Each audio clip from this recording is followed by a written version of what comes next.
Good morning बच्चों। Class 10th NCERT maths की series में हम आज पढ़ने वाले हैं दो चर वाले रैखिक समीकरण का हल, वो भी बीजगणित विधि से। बीजगणित विधि से हल करने के लिए सबसे पहले जो रैखिक समीकरण होती है उनको हम इस रूप में लिखते हैं, जिसमें कि a1x और b1y प्लस c1 = 0 होता है, जिसमें x का गुणांक a1 और a2 होते हैं, y के गुणांक b1 और b2 होते हैं, और जो अचर राशि होती है उनको हम c1 और c2 पढ़ते हैं। इसके बाद हम इन x y के गुणांकों की तुलना करते हैं। गुणांकों की तुलना करने के बाद हम यहाँ पर सबसे पहले ये पढ़ेंगे कि इन समीकरणों के कितने हल हो सकते हैं। एक हल हो सकता है या एक से अधिक हो सकते हैं, या फिर कोई हल नहीं हो सकता। तो इनकी कुछ स्थिति इस प्रकार होती है, जिनमें आप सबसे पहले x के गुणांक, y के गुणांक को और अचर पद की तुलना करके पहले a1 b1 c1 और a2 b2 c2 का मान ज्ञात करेंगे। हम x y z के मान निकालकर कुछ इस तरीके से रखेंगे, जिसमें x के नीचे x को छोड़कर x के बाद y के बाद अचर पद, यानी क्रम का ध्यान रखना है। अगर x के नीचे आपको बनाना है तो x को छोड़ देंगे, जिसमें आपका b और c बचेगा। तो b1 और b2 और c1 और c2 विभिन्न प्रकार जैसे कि चित्र में दिखाया गया है वैसे लिखेंगे b1 b2 फिर c1 c2। फिर उसके बाद हम y के नीचे c1 c2 तो पहले से ही आ गया। फिर उसके बाद हम अगला जो y को छोड़ देते हैं तो उसके बाद c आता है, c के बाद फिर से हम स्टार्टिंग x से करेंगे तो वो आपका a आएगा। तो ये इस तरीके से चेन बन जाती है, b के बाद c के बाद a और a के बाद फिर से b।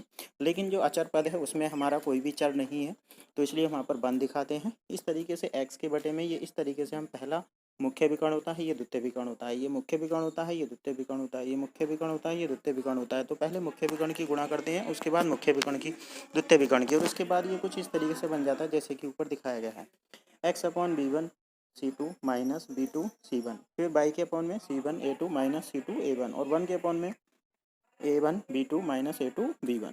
इसके बाद हम इसको हल कर लेते हैं, जिसमें सबसे पहले हम फर्स्ट वाले को तीसरे के बराबर रखते हैं, फिर सेकंड वाले को हम तीसरे के बराबर रखते हैं, जिसे x और y के मान निकल आते हैं। ठीक है, इस तरीके से हम x y के मान निकाल सकते हैं, जो कि समीकरण के हल होते हैं। लेकिन इन समीकरणों के हल केवल तभी कर सकते हैं जब इसमें एक तीसरी स्थिति संतुष्ट होती है, जिसमें कि आपका नीचे लिखा गया है a1 b2 minus a2 b1 बराबर नहीं हो 0। ठीक है, तो यहाँ पर तीन स्थितियाँ आपको देखने को मिलेंगी, और तीन स्थितियाँ कुछ इस तरीके से होती हैं, जिसमें अगर a1/a2 बराबर नहीं हो b1/b2 के, तो हम कह सकते हैं इसका अद्वितीय हल प्राप्त होगा। अद्वितीय का मतलब कोई दूसरा नहीं होगा, यानी केवल एक ही हल होगा, वो भी ज्ञात किया जा सकता है। और अगर a1/a2 b1/b2 c1/c2 तीनों ही अनुपात बराबर आते हैं, तो फिर इसके अपरिमित रूप से अनेक हल हो सकते हैं, यानी इसके अनंत हल हो सकते हैं, एक से ज़्यादा। लेकिन अगर स्थिति नंबर थर्ड आपकी बनती है, जिसमें कि पहले और दूसरा अनुपात तो बराबर होता है, लेकिन तीसरा अनुपात बराबर नहीं होता है, तो इसका कोई भी हल नहीं होगा। इस तरीके से पहले हम इसकी कंडीशन को चेक करेंगे, फिर समीकरण को हल करेंगे। तो आइए चलते हैं हम एक्सरसाइज नंबर 3.5 पर।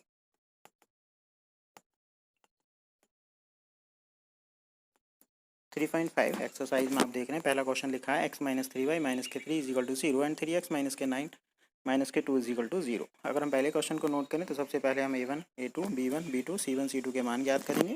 ठीक है, फिर उसके बाद हम इनका अनुपात ज्ञात करेंगे। अनुपात ज्ञात करने पर हम पाते हैं कि तीसरा अनुपात बराबर नहीं है, इसका मतलब इसका कोई भी हल नहीं होगा, तो इसे हम छोड़ देंगे। तो सबसे पहले हमें इन तीनों अनुपातों को चेक करना है। इसी तरीके से दूसरे सवाल में अगर हम देखें तो a1/a2 b1/b2 का जो अनुपात है 2/3 1/2 बराबर नहीं है, इसका मतलब इसे हल कर सकते हैं। तो जिसका अद्वितीय हल होगा केवल हमें उसी को हल करना है। ठीक है, अब ये पहली स्थिति होगी, इसका मतलब इसका अद्वितीय हल है, यानी एक हल है। अद्वितीय का मतलब एक हल है, तो हम इसको हल कर सकते हैं। तो x के बटे में b1 b2 c1 c2, फिर y के अपॉन में a1 a2, फिर 1 के अपॉन में आपका b1 b2। फिर सबसे पहले हम ग्रीन वाले मल्टीप्लाई लिखेंगे, 1 × 8 जैसे कि यहाँ दिखाया गया है। ठीक है, फिर लास्ट वाले को हम तीनों के बराबर रख देंगे, जिसमें कि x के अपॉन में आएगा 2, y के अपॉन में आएगा 1 और 1 के अपॉन में आएगा आपका 1। ठीक है, तो इस तरीके से अगर हम इसके बराबर रखेंगे तो x बराबर 2 हो जाएगा, अगर इसके बराबर रखेंगे तो y बराबर 1 हो जाएगा। तो इस तरीके से हम इनके चर के मान ज्ञात कर सकते हैं, जो कि बीजगणित विधि कहलाती है। ठीक है, क्वेश्चन नंबर अगर हम 2 की बात करें तो क्वेश्चन नंबर 2 में a और b के किन मानों के लिए निम्नलिखित समीकरणों के युग्म के अपरिमित रूप से हल होंगे। अपरिमित रूप से हल का मतलब होता है कि तीनों ही अनुपात आपस में क्या हो सकते हैं, बराबर होंगे। और बराबर होने की स्थिति में हम क्या कर देंगे, हम तीनों को बराबर रख देंगे। तो हमने पहले a1 b1 a2 b2 c1 c2 के मान निकाले और उनको बराबर रख दिया। बराबर रखने के बाद हमारे पास दो समीकरण बनेंगे, जिसे हम आपस में हल कर सकते हैं। देखिए, सबसे पहले मान a1/a2 b1/b2 c1/c2 तीनों को बराबर लिखा है। तीनों को बराबर लिखने के बाद यहाँ पर आपकी दो समीकरण बनेंगी, जिसमें मैंने सबसे पहले दो को लिया है एक साथ, और फिर दूसरे और तीसरे को लिया है। इसको हल करेंगे तो ये एक समीकरण मिल जाएगी हमें। इसी तरीके से इसको हल करेंगे तो ये एक समीकरण मिल जाएगी। अब इसमें ए का प्रतिस्थापन हम दूसरी समीकरण में कर देंगे, ए की जगह 5b।